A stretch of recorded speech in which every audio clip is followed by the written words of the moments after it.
Model auxiliaries. तर विद्यार्थी मित्रांनो, आज आपण सहाय्यकारी क्रियापदाचं चेंज वाईज कशा प्रकारे बनवायचं याविषयी माहिती जाणून घेऊया। What is modal auxiliaries?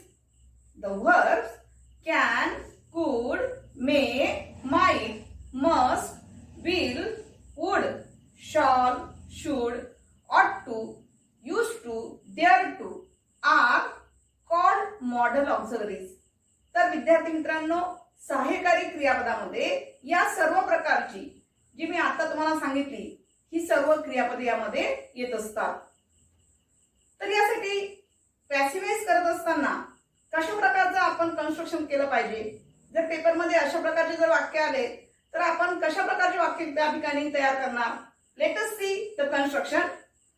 Object plus modal auxiliaries plus be plus third form of verb plus remaining words plus by plus subject. बघा, सगळ्यात पहिले कर्म घ्या प्लस सहाय्यकारी क्रियापदे प्लस बी प्लस क्रियापदाचं तिसरं रूप घ्यायचं प्लस उर्वरित शब्द प्लस बाय प्लस करता।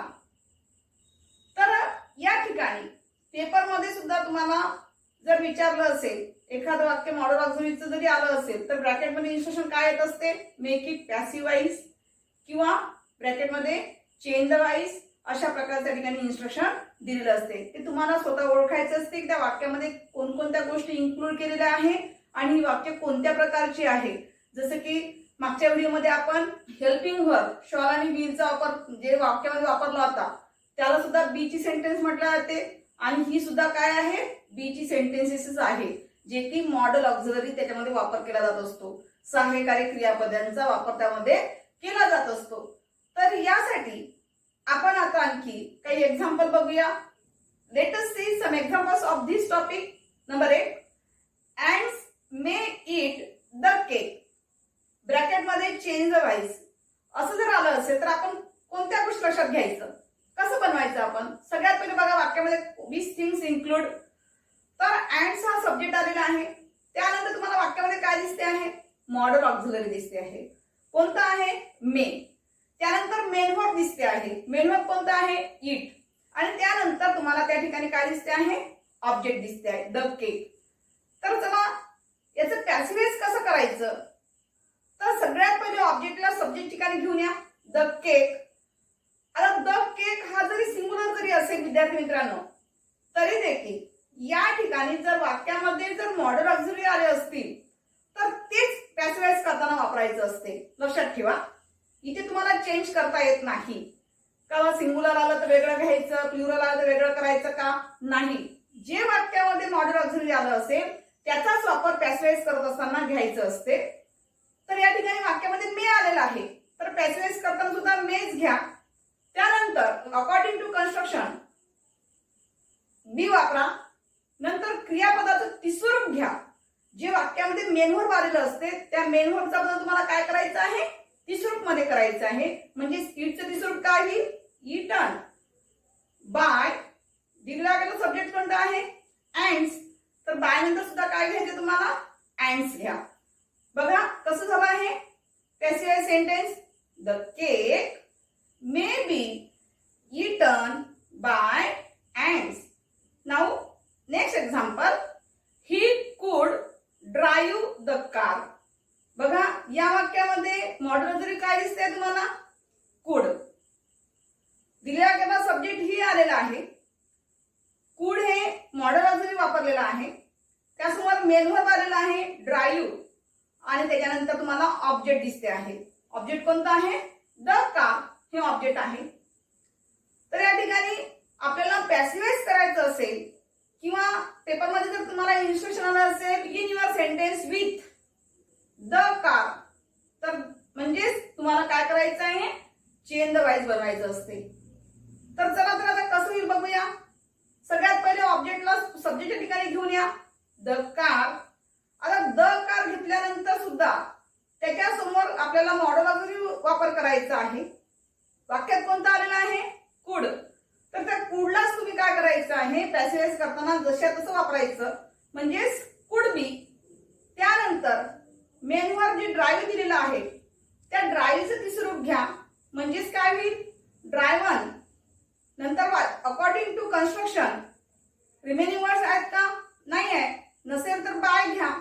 दिलेला आपला सब्जेक्ट कोणता आहे, ही, म्हणजे ही by him.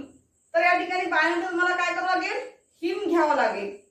Now next example, you can take it away.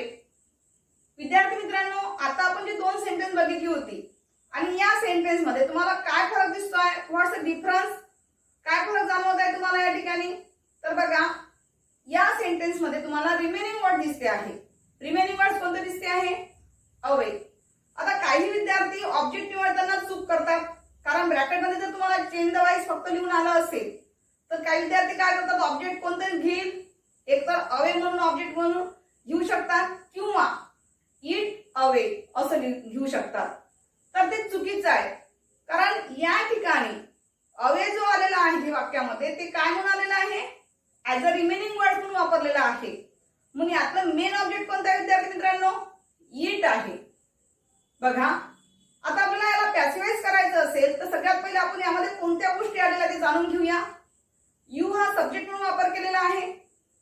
त्यानंतर वाक्यामध्ये मॉडल ऑक्झिलरी कॅन म्हणून वापर केलेला आहे आणि कॅनच्या नंतर तुम्हाला मेन व्हर्ब दिसते आहे. मेन व्हर्ब कोणता आहे, टेक. डायरेक्ट ऑब्जेक्ट जे आहे ते डायरेक्ट ऑब्जेक्ट कोणता आहे, इट. आणि अवे जे आहे रिमेनिंग वर्ड्स आहे. बघा, याचा आता आपल्याला पॅसिव्हाइज करायचं असेल तर कशा पद्धतीने होईल. सगळ्यात पहिले ऑब्जेक्टला सुरुवातीला घेऊन या, म्हणजे इटचा सब्जेक्ट मध्ये कन्वर्ट केला तर काय होईल, इटच राहील. म्हणून इट. त्यानंतर दिलेल्या वाक्यामध्ये तुम्हाला काय दिसते आहे, मॉडल ऑक्झिलरी कॅन. म्हणजेच इटच्या समोर सुद्धा तुम्हाला काय घ्यावं लागेल, कॅनच घ्यावं लागेल. म्हणजेच इट कॅन. त्यानंतर बी वापरा. त्यानंतर दिलेल्या वाक्याची मेन वर्ब आहे त्या मेन वर्बचं थर्ड फॉर्म वापरा, म्हणजे टेकचं तिसरं रूप काय होईल, टेकन.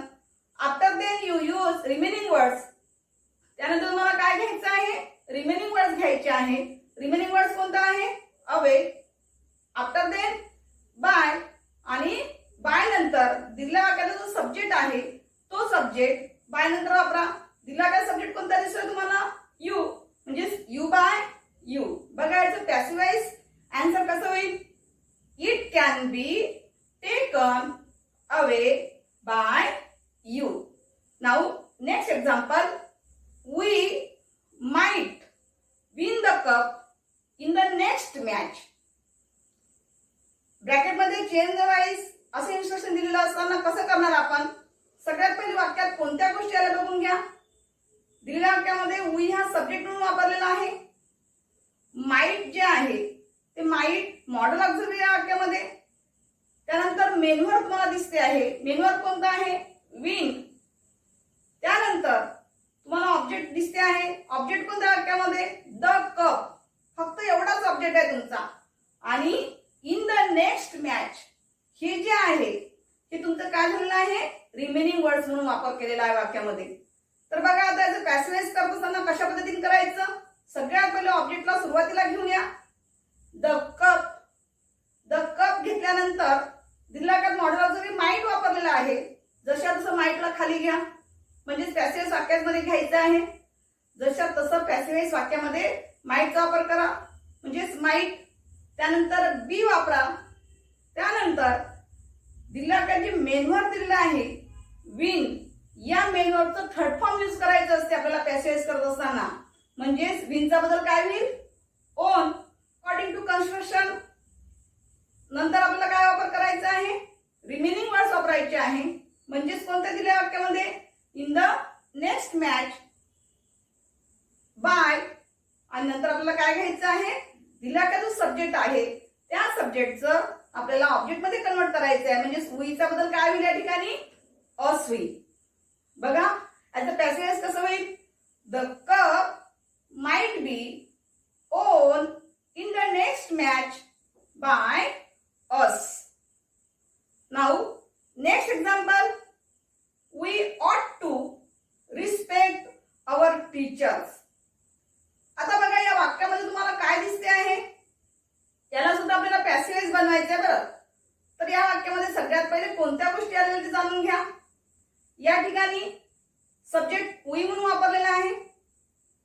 या वाक्यामध्ये तुमची एक ओळखताना चूक होऊ शकते, कारण या ठिकाणी तुम्हाला मॉडल ऑक्झिलरी काय दिसते आहे, ऑट टू आहे. काही विद्यार्थी फक्त विचार करताना फक्त ऑटच समजतील. तर या ठिकाणी मॉडल ऑक्झिलरी कोणतं आहे ते बघा पहिले. मॉडल ऑक्झिलरी जे आहे ऑट टू आहे, कारण की काही असे मॉडल ऑक्झिलरी आहेत की ज्याच्यासमोर टू वापरला जातो. सच as कोणते असतात बघा, ऑट टू असतो, डेअर टू असतो, यूज टू असतो, अशा प्रकारचं. त्याच्यामुळे कन्फ्युज होऊ नका. ऑट टू हे पूर्ण काय आहे, मॉडल ऑक्झिलरी आहे. त्यानंतर मेन वर्ब आलेला आहे. मेन वर्ब कोणता आला वाक्यामध्ये, रिस्पेक्ट. आणि नंतर काय दिसतंय तुम्हाला, अवर टीचर्स. अवर टीचर्स हा पूर्ण तुमचा काय झालेला आहे, ऑब्जेक्ट झालेला विद्यार्थी मित्रांनो. चला आपण याचं पॅसिव्ह वॉइस कसं बनवायचं हे बघूया. सगळ्यात पहिले ऑब्जेक्टला सुरुवातीला घेऊया, अवर टीचर्स. आता अवर टीचर्स जरी प्लुरल मध्ये जरी असेल, कारण अवर टीचर्स हा subject passive voice subject plural मध्ये जरी असेल, तर मी आता थोड्या वेळापूर्वी सांगितलं की जरी प्लुरल मध्ये आलं असेल तरीही वाक्यामध्ये जे मॉडल ऑक्झिलरी वापरलेलं आहे त्याचाच वापर तुम्हाला पॅसिव्ह वॉइस करत असताना करायचा असतो. त्याच्यामुळे नो चेंज. इथे प्लुरल आलं तर प्लुरल करायचं काम नाही. म्हणजे अशा प्रकारचे जे काही मॉडल ऑक्झिलरी सेंटेन्स असतात याच्यामध्ये आपल्याला प्लुरल बदल करता येत नसतो. जे तुम्हाला मॉडल ऑक्झिलरी दिलेलं असतं सेंटेन्स मध्ये तेच तुम्हाला घ्यायचं असते. ठीक आहे. तर चला मग यातला पॅसिव्ह वॉइस सब्जेक्ट कोणता घेतला आपण, अवर टीचर्स. त्यानंतर मॉडल ऑक्झिलरी घ्या, ऑट टू. त्यानंतर बी वापरा, बी. नंतर क्रियापदाचं तिसरूप करायचं आपल्याला. म्हणजे दिलेल्या वाक्यात मेन वर्ब काय दिसते आहे, रिस्पेक्ट. रिस्पेक्टचं थर्ड फॉर्म काय होईल, रिस्पेक्टेड. त्यानंतर बायचा वापर करा, बाय. आणि नंतर दिलेल्या वाक्यात जो सब्जेक्ट आहे तो सब्जेक्ट कोणता आहे, वी. म्हणजे बाय नंतर काय होईल, अस. म्हणजे वीचा बदल काय झालेला आहे विद्यार्थी मित्रांनो, अस झालेला आहे. तर बघा याचं पॅसिव्ह वॉइस सेंटेन्स कसं तयार होईल, आवर teachers ought to be respected by